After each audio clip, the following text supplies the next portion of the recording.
Guys, good evening সবাইকে। আমি আসছি বাথরুমের সামনে, কারণ আমার বেটি এখানে হাগু করতে আসছে। আমি একটু পাহারা দিচ্ছি। এখন বাজে রাত দুটোর সময় মেয়ে হাগু করতে উঠছে, পাহারা দিতে হচ্ছে।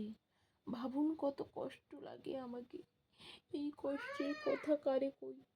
আরেকটা বেটি ওদিকে ডাকছে। এত ঠান্ডার মধ্যে উঠে আমাকে এখানে বাথরুমের সামনে পাহারা দিতে হচ্ছে। এই কোথায় যাচ্ছিস রে? ইস, দেখছেন গাইস, লাইন লাইন করে সবাইকে হাগবা মেনাচ্ছে। এইরকম জ্বালা কার সহে? ভালো লাগে না। ওদিকে হাগছে, এক বাথরুমে দুইজন ঢুকেছে। কার গুটা কোন দিকে ফেলাবো? তো কষ্টে ভালো লাগে না। আপনারা কাদের কাদের এরকম কষ্ট হচ্ছে একটু বলবেন কমেন্টে। আমারও তো খুব কষ্ট হচ্ছে। এত ঠান্ডার মধ্যে রাত দুটোর সময় উঠে একদম জ্বালা, আর সহি না জ্বালা। এত রাত্রে কি গান শুনতে ইচ্ছে করে জানেন?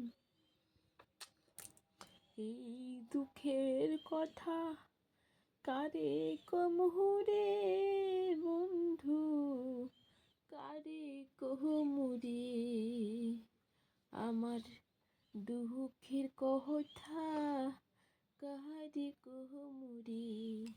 হে বন্ধু, দুঃখের কথা কারে কহমুরে, দুঃখের কথা কারে কহমুরে, এত দুঃখ সহে না বন্ধুরে।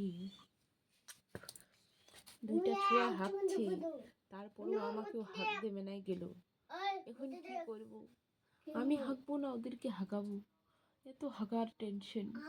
তার মধ্যে আমার পেটটা হাঁকবার মতন হয়ে যাচ্ছে। সবাই দেখে নিন, আমি কি মিথ্যে কথা বলছি? চারিদিকে অন্ধকার, ওই ঘরের শুধু একটা লাইট জ্বলাইছি। এই দেখুন চারিদিকে অন্ধকার। আমারও একবার হাঁকবার মেনা করছি, আমাকেও হাঁকবার মেনা করছি, আমাকেও হাঁকবার মেনা করছি। হ্যালো বন্ধুরা, তোমরা প্লিজ আমার চ্যানেলটিকে সাবস্ক্রাইব করে দিবেন। আর পুরো ভিডিওটা দেখার জন্য অনেক অনেক ধন্যবাদ তোমাদেরকে রইল।